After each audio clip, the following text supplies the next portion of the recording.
നമ്മൾ പണ്ട് പഠിച്ച കാര്യങ്ങളൊന്നും അല്ല ഇവിടെ പഠിക്കാൻ പോകുന്നത്. ഒരു ചോദ്യം കാണും, അതിനൊരു കുറുക്ക് വഴി ഞാൻ അങ്ങോട്ട് പറഞ്ഞു തരും. ആ കുറുക്ക് വഴി നല്ലപോലെ വൃത്തിയായിട്ട് പഠിച്ചു വെക്കുക, പരീക്ഷയ്ക്ക് പോവുക, ആ ക്വസ്റ്റ്യൻ കാണുമ്പോൾ ആ കുറുക്ക് വഴി അപ്ലൈ ചെയ്യുക. ഞാൻ എന്താണോ നിങ്ങളെ പഠിപ്പിക്കാൻ പോകുന്നത് ആ കാര്യങ്ങൾ വൃത്തിയായിട്ട് പഠിച്ചുകൊണ്ട് എക്സാം ഹാളിലേക്ക് പോയാൽ മാത്സിനകത്ത മുഴുവൻ മാർക്കും ഞാൻ വാങ്ങിച്ചു തരാം. അത് കൊള്ളാല്ലേ, ആകെ 4 ഉള്ളല്ലേ. ഇത് മറ്റൊരു കോഡ്.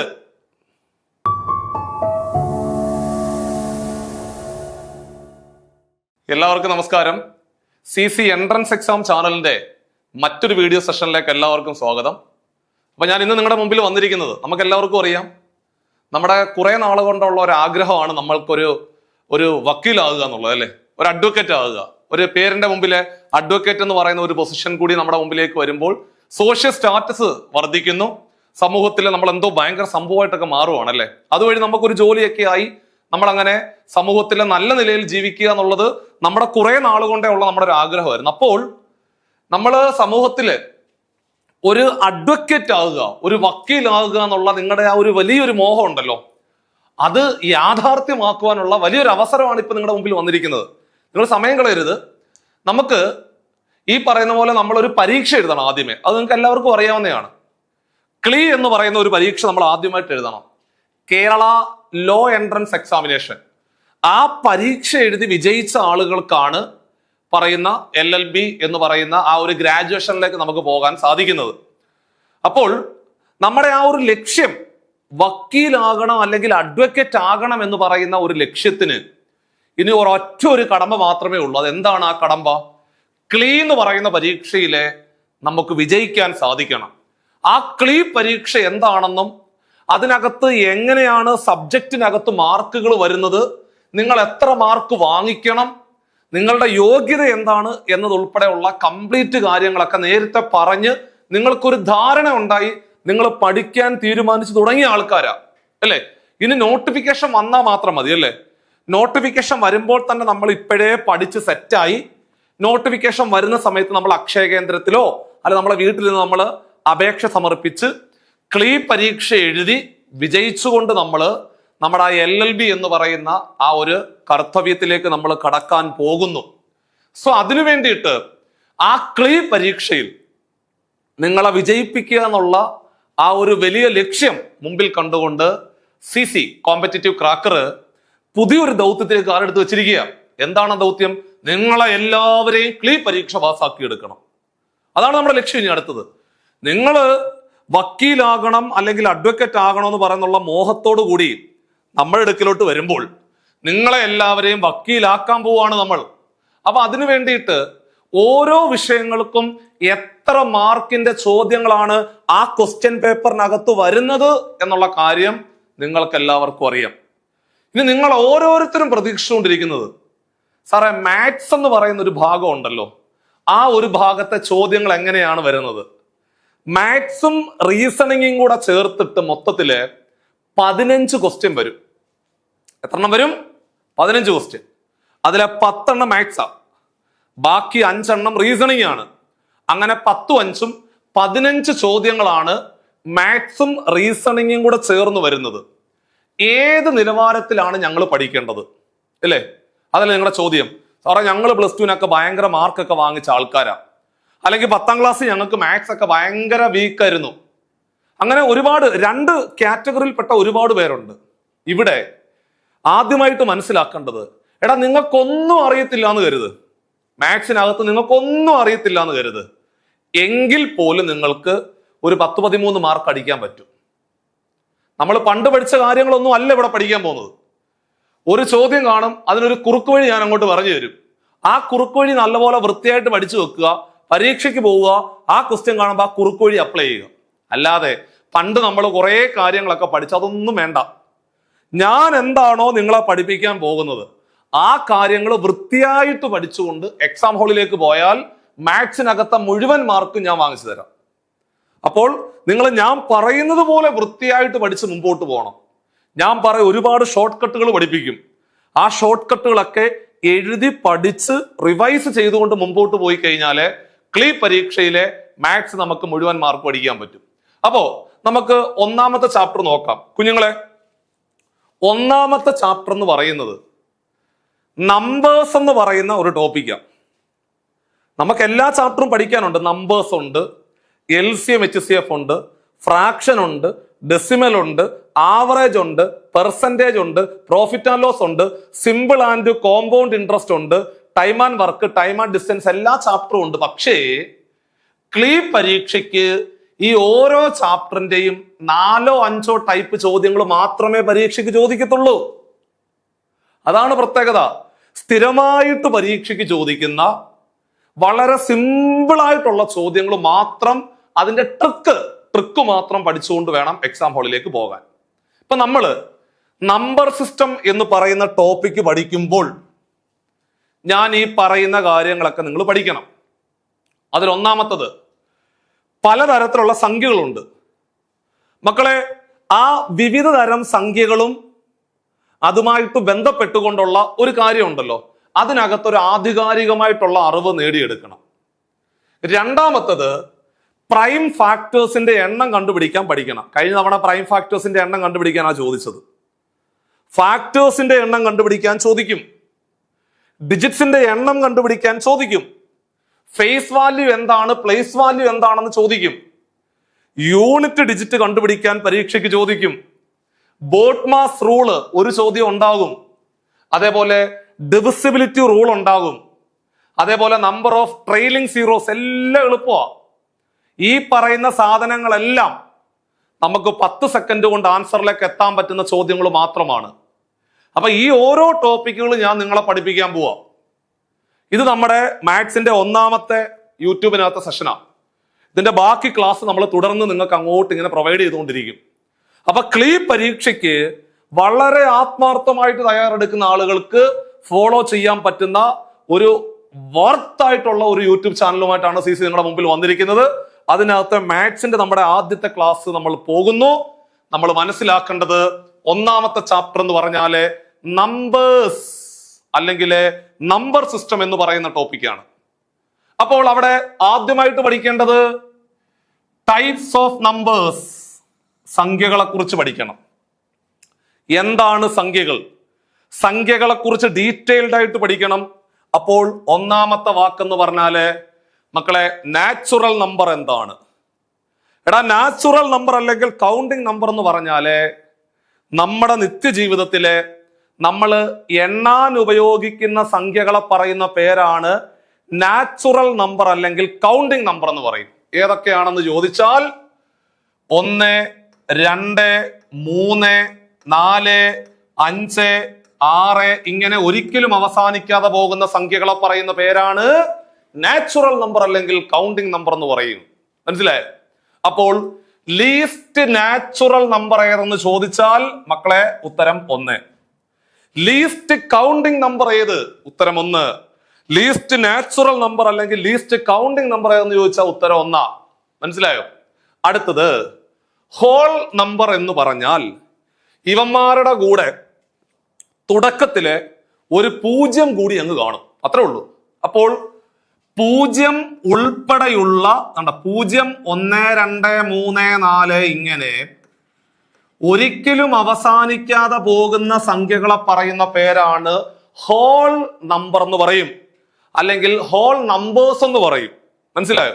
അങ്ങനെയാണെങ്കിൽ മക്കളെ ലീസ്റ്റ് ഹോൾ നമ്പർ ഏതെന്ന് ചോദിച്ചാൽ ഉത്തരം 0 അപ്പോൾ least natural number, least counting number ഏതെന്ന് ചോദിച്ചാൽ ഉത്തരം 1. ലീസ്റ്റ് ഹോൾ നമ്പർ ഏതെന്ന് ചോദിച്ചാൽ ഉത്തരം 0. ഉത്തരം 0. 0 കണ്ടുപിടിച്ച രാജ്യം ഇന്ത്യ. 0 കണ്ടുപിടിച്ച രാജ്യം ഇന്ത്യ. 0 കണ്ടുപിടിച്ച വ്യക്തി ഹു ഇൻവെന്റഡ്, ബ്രഹ്മഗുപ്തൻ എന്ന് പറയുന്ന സയന്റിസ്റ്റ് ആണെന്നുള്ള കാര്യവും കൂടെ ഓർത്തിരിക്കണം. പറഞ്ഞ കാര്യങ്ങളെല്ലാം വൃത്തിയായിട്ട് നോട്ട് ചെയ്യണം. ഇനി ആ നാച്ചുറൽ നമ്പേഴ്സ് ഒക്കെ ഒന്ന് പരിശോധിക്കുന്ന സമയത്ത് ആ സംഖ്യകളെ നിങ്ങൾ ഏതെങ്കിലും ഒരു സംഖ്യ എടുക്കുമ്പോൾ ആ സംഖ്യ കൊണ്ടും ഒന്നുകൊണ്ടും മാത്രമേ പൂർണ്ണമായിട്ട് ഹരിക്കാൻ പറ്റത്തുള്ളെങ്കിൽ, ഒരു സംഖ്യ എടുക്കുമ്പോൾ ആ സംഖ്യ കൊണ്ടും ഒന്നുകൊണ്ടും മാത്രമേ പൂർണ്ണമായിട്ട് ഹരിക്കാൻ പറ്റത്തുള്ളെങ്കിൽ അത്തരം സംഖ്യകളെ പറയുന്ന പേരാണ് പ്രൈം നമ്പർ. എന്താണ്?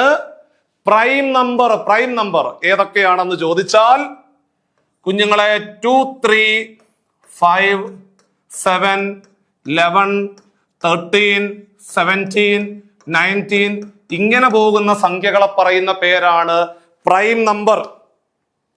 അപ്പോൾ ലീസ്റ്റ് പ്രൈം നമ്പർ ഏതെന്ന് ചോദിച്ചാൽ കണ്ണും പൂട്ടി ഉത്തരം പറയണം. 2. ഒള്ളി ഈവൻ പ്രൈം നമ്പർ കൂടിയാണ് 2.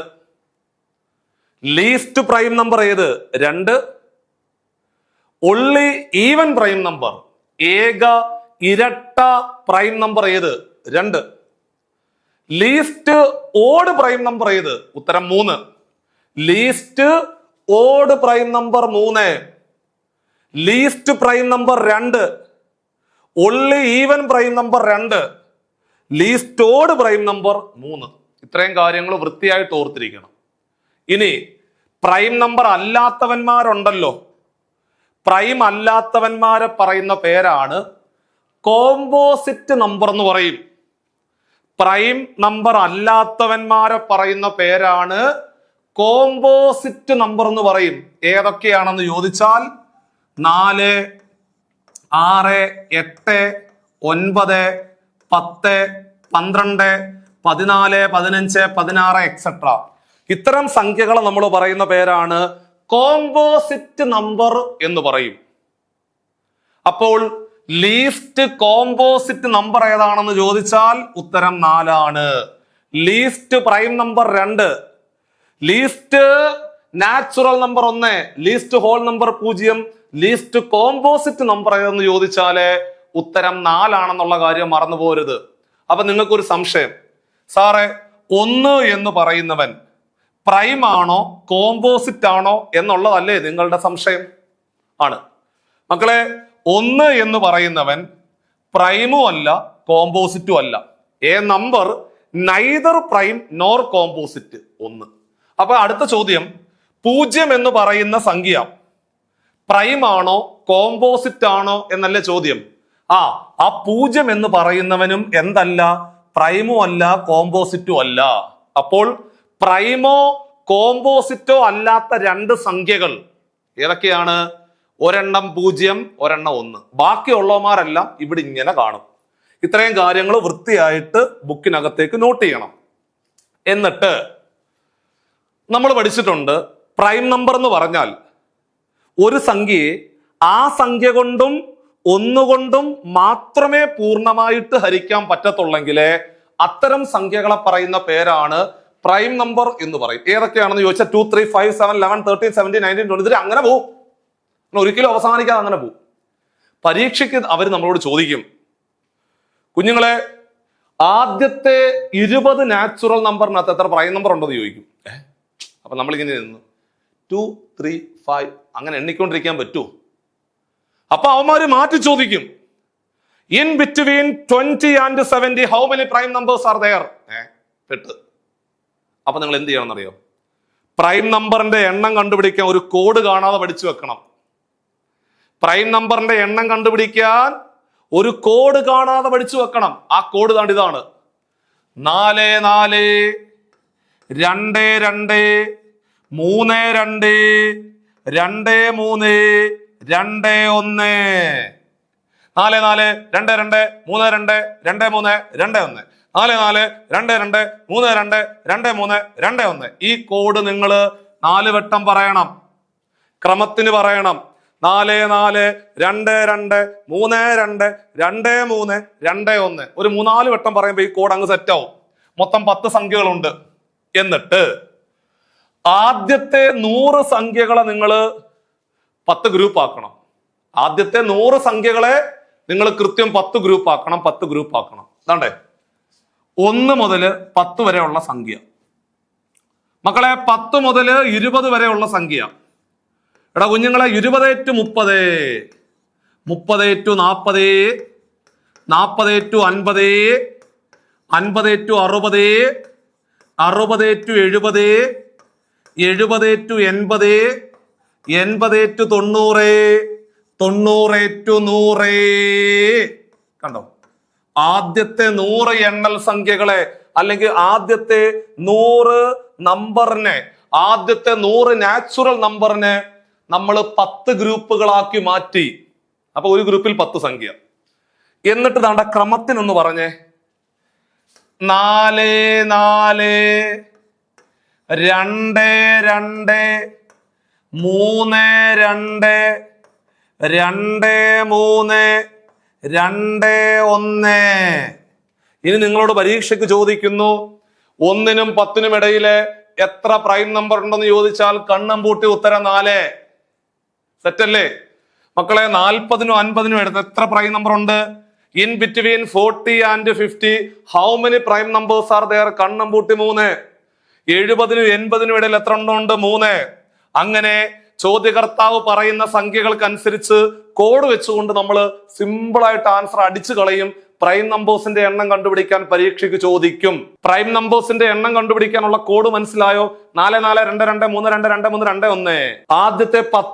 ആദ്യത്തെ 100 സംഖ്യകളെ കൃത്യം 10 ഗ്രൂപ്പ് ആക്കി വെച്ചിട്ട് 4 4 2 2 3 2 2 3 2 1 എന്ന് പറയുന്ന കോഡ് ഉൾപ്പെടെ താഴോട്ട് ചേർത്ത് എഴുതി ഭംഗിയായിട്ട് അവസാനിപ്പിച്ചു കഴിഞ്ഞാല് നമുക്ക് ആ പ്രൈം നമ്പറിന്റെ എണ്ണം കണ്ടുപിടിക്കാനുള്ള 1 മാർക്ക് നമ്മുടെ പെട്ടിയിലോട്ട് സെറ്റായിട്ട് മനസ്സിലായിട്ട് വരും. ഇനി മറ്റൊരു കോഡ് കൂടി കാണാതെ പഠിച്ചു വെക്കണം. അയ്യോ, മറ്റൊരു കോഡ് കൂടി കാണാതെ പഠിച്ചു വെക്കണം. ആ കോഡെന്ന് പറയുന്നത് 9664 ആണ്. അത് കൊള്ളാം അല്ലേ? ആകെ 4 ഉള്ളല്ലേ? ഇത് മറ്റൊരു കോഡ്. അപ്പോൾ ആകെ 4 സംഖ്യകൾ മാത്രമല്ലേ ഉള്ളൂ? ആകെ 4 സംഖ്യകൾ മാത്രമേ ഉള്ളൂ. നിങ്ങൾ പഴയതുപോലെ ആദ്യത്തെ 100 നാച്ചുറൽ നമ്പറിനെ 4 ഗ്രൂപ്പ് ആക്കുക. ആദ്യത്തെ 100 നാച്ചുറൽ നമ്പറിനെ 4 ഗ്രൂപ്പ് ആക്കുക. 4 ഗ്രൂപ്പ് ആക്കുമ്പോൾ ഒരു ഗ്രൂപ്പിലെ 25 സംഖ്യകൾ വരും. ഒരു ഗ്രൂപ്പിലെ 25 സംഖ്യകൾ 1:25 മക്കളെ, 25:50, 50:75, 75:100. ആദ്യത്തെ ആ 100 നാച്ചുറൽ നമ്പറിനെ 4 ഗ്രൂപ്പുകളാക്കി മാറ്റി 9664 അങ്ങോട്ട് ഇട്ട് കൊടുക്കുക. 9 6 6 4. അപ്പോൾ നമ്മൾ പറയും 1 മുതൽ 25 വരെയുള്ള സംഖ്യകൾ പരിശോധിച്ചാൽ എത്ര പ്രൈം നമ്പർ ഉണ്ടെന്ന് ചോദിച്ചാൽ കണ്ണും പൂട്ടി നമ്മൾ പറയും 9. 25നും 50നും ഇടയിൽ എത്ര എണ്ണം ഉണ്ടെന്ന് ചോദിച്ചാൽ മക്കളെ 6. 50നും 75നും ഇടയിൽ എത്ര എണ്ണം ഉണ്ട്? ദാ പിടിച്ചോ, പിന്നെയും 6. അങ്ങനെ പ്രൈം നമ്പേഴ്സിന്റെ എണ്ണം കണ്ടുപിടിക്കാന് പരീക്ഷയ്ക്ക് ചോദിച്ചാല് ഇത്തരത്തിലുള്ള എളുപ്പ വഴിയിൽ കൂടി ആൻസറിലേക്ക് നിങ്ങൾ എത്തണം എന്നുള്ള കാര്യം കൂടെ ഓർമ്മപ്പെടുത്തിക്കൊണ്ട് ഞാൻ അടുത്ത ഭാഗത്തേക്ക് പോകുന്നു. അടുത്തത് പെർഫെക്റ്റ് നമ്പർ എന്ന് പറയുന്നവൻ. അടുത്ത എന്താണ്? പെർഫെക്റ്റ് നമ്പർ എന്ന് പറയുന്ന ഒരു ചങ്ങാതിയുണ്ട്. എന്തോ സംഭവം അറിയോ? എടാ, പെർഫെക്റ്റ് നമ്പർ എന്ന് പറഞ്ഞാൽ ഇത്രേ ഉള്ളൂ. ഒരു നമ്പറിന്റെ ഫാക്ടേഴ്സിന്റെ സമ്മ്. എന്താണ്? ഒരു നമ്പർ എഴുതുമ്പോൾ അതിന്റെ ഫാക്ടേഴ്സിന്റെ സമ്മ്, ആ ഫാക്ടേഴ്സിന്റെ സമ്മ് ആ സംഖ്യയുടെ നേരെ ഡബിൾ ആണെങ്കിൽ, ആ സംഖ്യയുടെ നേരെ ഇരട്ടിയാണെങ്കിൽ അത്തരം സംഖ്യകളെ പറയുന്ന പേരാണ് പെർഫെക്റ്റ് നമ്പർ എന്ന് പറയും. അത്തരത്തിലെ 1000 വരെയുള്ള സംഖ്യകൾ പരിശോധിച്ചാൽ, അത്തരത്തിലെ 1 മുതൽ 1000 വരെയുള്ള നാച്ചുറൽ നമ്പറുകൾ പരിശോധിച്ചാലേ നിങ്ങൾക്ക് കുറച്ച് പെർഫെക്റ്റ് നമ്പറുകൾ കിട്ടും. നിങ്ങൾ അത് കാണാതെ പഠിച്ചു വെക്കണം. ഏതൊക്കെയാണെന്ന് ചോദിച്ചാൽ, എടാ കുഞ്ഞുങ്ങളെ, 6 28 496 ഇത്രയും ഉള്ളൂ. ആദ്യത്തെ 1000 സംഖ്യകൾ പരിശോധിച്ചാൽ ആകെ 3 പെർഫെക്റ്റ് നമ്പർ മാത്രമേ ഉള്ളൂ. അതിലൊരെണ്ണം 6. രണ്ടാമത്തത് 28, മൂന്നാമത്തത് 496. പരീക്ഷയ്ക്ക് ചോദിക്കുന്നു ലീസ്റ്റ് പെർഫെക്റ്റ് നമ്പർ ഏതാണെന്ന് ചോദിച്ചാൽ മക്കളെ ഉത്തരം 6. ലീസ്റ്റ് പെർഫെക്റ്റ് നമ്പർ ഏത്? ഉത്തരം 6. 2 ഡിജിറ്റ് പെർഫെക്റ്റ് നമ്പർ ഏത്? 28. 2 digit perfect number 28. 3 digit perfect number 496. മനസ്സിലായോ? Least perfect number 6, 2 digit perfect number 28, 3 digit perfect number 496. ഇത് മൂന്നും കാണാതെ അങ്ങ് പഠിച്ചു വെച്ചാൽ മതി. എങ്ങനെ വന്നതെന്നുള്ള കാര്യം നിങ്ങൾ അറിയണ്ട, അത് പരീക്ഷയ്ക്ക് ചോദിക്കത്തില്ല. നിങ്ങളോട് ചോദിക്കുന്നത് ലീസ്റ്റ് പെർഫെക്റ്റ് നമ്പർ ഏത്? കണ്ണം പൂട്ടി പറയണം 6.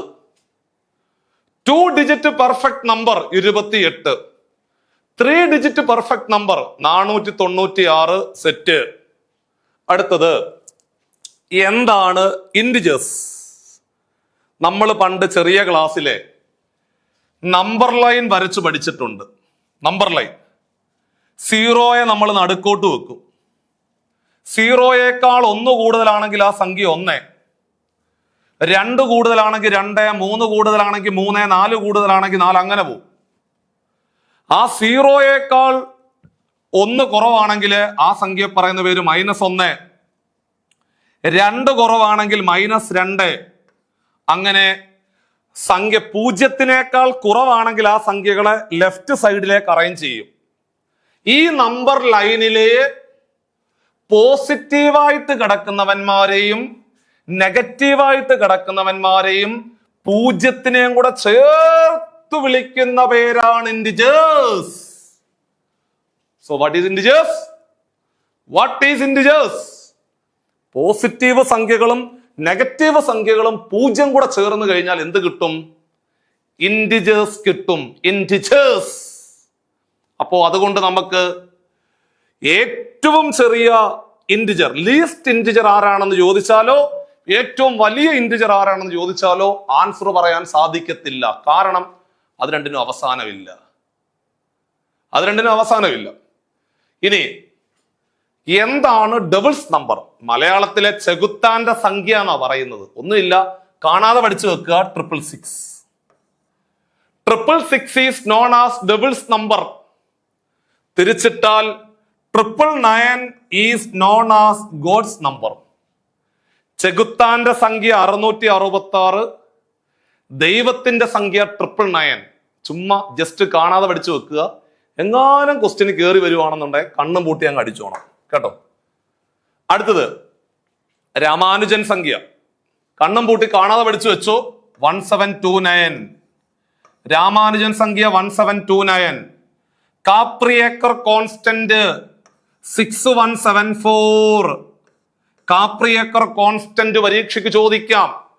Which of the following is Kaprekar constant? 6174. Ramanujan സംഖ്യ 1729. Doubles number 666. അതേപോലെ ഗോഡ്സ് നമ്പർ 999. ഇതൊക്കെ ചുമ്മാ കാണാതെ പഠിച്ചു വെക്കണം. പാലൻഡ്രോമിക് നമ്പർ എന്ന് പറഞ്ഞാൽ നമ്മൾ വലത്തോട്ട് എഴുതുമ്പോഴും ഇടത്തോട്ട് എഴുതുമ്പോഴും ഒരേപോലെ വരുന്ന സംഖ്യകളെ പറയുന്ന പേരാണ് പാലൻഡ്രോമിക് നമ്പർ. അതായത് 121 എന്ന് പറയുന്ന ഒരു സംഖ്യ എഴുതി വെച്ചു. മക്കളെ, അങ്ങോട്ട് വായിച്ചാലും 121, അവിടുന്ന് ഇങ്ങോട്ട് വായിച്ചാലും 121. കൊള്ളാമല്ലോ. 8998.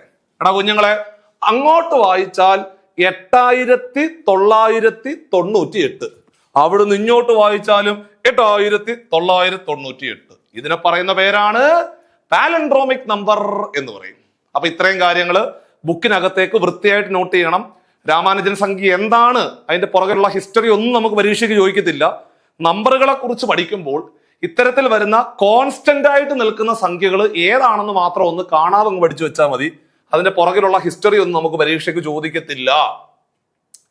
റാഷണൽ നമ്പർ എന്ന് പറഞ്ഞ അർത്ഥം മക്കളെ P/Q രൂപത്തിൽ എഴുതാൻ സാധിക്കുന്ന സംഖ്യകളെ പറയുന്ന പേരാണ് റാഷണൽ നമ്പർ. അതായത് ദാണ്ടേ ഏതെങ്കിലും ഒരു സംഖ്യ മുകളിൽ എഴുതി വെച്ചിട്ട് താഴെ താണ്ട നമ്മൾക്ക് ഇങ്ങനെ എഴുതാൻ സാധിക്കുന്ന സംഖ്യകളെ പറയുന്ന പേരാണ് റാഷണൽ നമ്പർ എന്ന് പറയും. 3/4, 9/10. കണ്ടോ, ഇതൊക്കെ റാഷണൽ നമ്പറിന് എക്സാമ്പിളാ. അല്ലെങ്കിൽ -3/8. കണ്ടോ, ഇതൊക്കെ റാഷണൽ നമ്പേഴ്സിന് എക്സാമ്പിൾ ആണ്. മുകളിൽ ഒരു സംഖ്യ എഴുതി വെച്ചിട്ട് താഴെ മറ്റൊരു സംഖ്യ എഴുതി വെക്കുമ്പോൾ ആ രൂപത്തിൽ എഴുതുന്ന സംഖ്യകളെ പറയുന്ന പേരാണ് റാഷണൽ നമ്പർ എന്ന് പറയും. അപ്പോൾ 8 എന്ന് പറയുന്ന ഒരു സംഖ്യ റാഷണൽ നമ്പർ ആണ്. കാരണം എന്താ? നമ്മൾ ചെറിയ ക്ലാസ്സിൽ പഠിച്ചിട്ടുണ്ട് 8 എന്ന് പറഞ്ഞാൽ 8/1 അല്ലേ? ഏതൊരു സംഖ്യക്കും ഡിനോമിനേറ്റർ 1 ഉണ്ട്, ഛേദം 1 ഉണ്ട്. അപ്പൊ അതുകൊണ്ട് 8 എന്ന് കണ്ടാൽ അതിന്റെ അർത്ഥം 8/1. അപ്പോൾ ഇതിനെയൊക്കെ പറയുന്ന പേരാണ് റാഷണൽ നമ്പർ എന്നാണ് പറയുന്നത്. റാഷണൽ നമ്പർ എന്താണെന്ന് മനസ്സിലായി. അടുത്തത് ഇറാഷണൽ നമ്പർ എന്ന് പറഞ്ഞാൽ അങ്ങനെ എഴുതാൻ സാധിക്കാത്ത സംഖ്യകളെ പറയുന്ന പേരാണ് ഇറാഷണൽ നമ്പർ എന്ന് പറയും. അങ്ങനെ എഴുതാൻ സാധിക്കാത്ത സംഖ്യകൾ ഏതൊക്കെയാ? അങ്ങനെ എഴുതാൻ സാധിക്കാത്തത് ഏതൊക്കെയാണ്? ഇപ്പൊ √2ന്റെ വില നമുക്ക് അങ്ങനെ എഴുതാൻ സാധിക്കത്തില്ല. കാരണം √2ന്റെ വില നമുക്ക് കറക്റ്റ് ആയിട്ട് പറയാൻ പറ്റത്തില്ല. അതുകൊണ്ട് √2 എന്ന് പറയുന്നവൻ ഇറാഷണൽ നമ്പർ അല്ലേ? അല്ലെങ്കിൽ √7 എന്ന് പറയുന്നവൻ ഇറാഷണൽ നമ്പർ ആണ്. അതേപോലെ പൈ എന്ന് പറയുന്ന സംഖ്യയുടെ വില ഇതുവരെയും കൃത്യമായിട്ട് കണ്ടുപിടിക്കപ്പെട്ടിട്ടില്ല. അതുകൊണ്ട് പൈ ഒരു ഇറാഷണൽ നമ്പർ ആണ്. അപ്പൊ എന്താണ് റാഷണൽ നമ്പർ എന്നും എന്താണ് ഇറാഷണൽ നമ്പർ എന്നും അതിന് എക്സാമ്പിൾ നമുക്ക് മനസ്സിലായി. അതേപോലെ തന്നെ അടുത്തത് എന്താണ് റിയൽ നമ്പേഴ്സ്? റിയൽ നമ്പർ എന്ന് പറഞ്ഞാൽ rational number plus irrational number. റാഷണലും ഇറാഷണലും കൂടെ ചേർന്നാൽ നമുക്ക് റിയൽ നമ്പർ കിട്ടും. The combination of the set of the combination of real the combination of rational and irrational numbers is known as real number. ഇത്രയും കാര്യങ്ങൾ നിങ്ങൾ വൃത്തിയായിട്ട് ഒരു ബുക്കിനകത്തേക്ക് എഴുതി പഠിക്കണം. ഇത്രയും കാര്യങ്ങൾ പരീക്ഷകൾക്ക് ചോദിക്കും.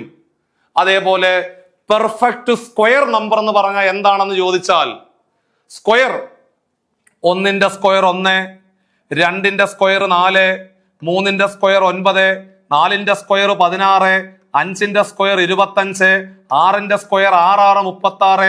മക്കളെ, ഇത്തരം സംഖ്യകളെ പറയുന്ന പേരാണ് പെർഫെക്റ്റ് സ്ക്വയർ നമ്പർ അല്ലെങ്കിൽ സ്ക്വയർ നമ്പർ അല്ലെങ്കിൽ പെർഫെക്റ്റ് സ്ക്വയർ നമ്പർ എന്ന് പറയും. 1ന്റെ സ്ക്വയർ എന്ന് പറഞ്ഞാല് 1 × 1 1, 2ന്റെ സ്ക്വയർ 2 2 4, 3ന്റെ സ്ക്വയർ 3 9, 4ന്റെ സ്ക്വയർ 4 16. ഇങ്ങനെയുള്ള സംഖ്യകളെ പറയുന്ന പേരാണ് പെർഫെക്റ്റ് സ്ക്വയർ നമ്പർ അല്ലെങ്കിൽ സ്ക്വയർ നമ്പർ എന്ന് പറയും.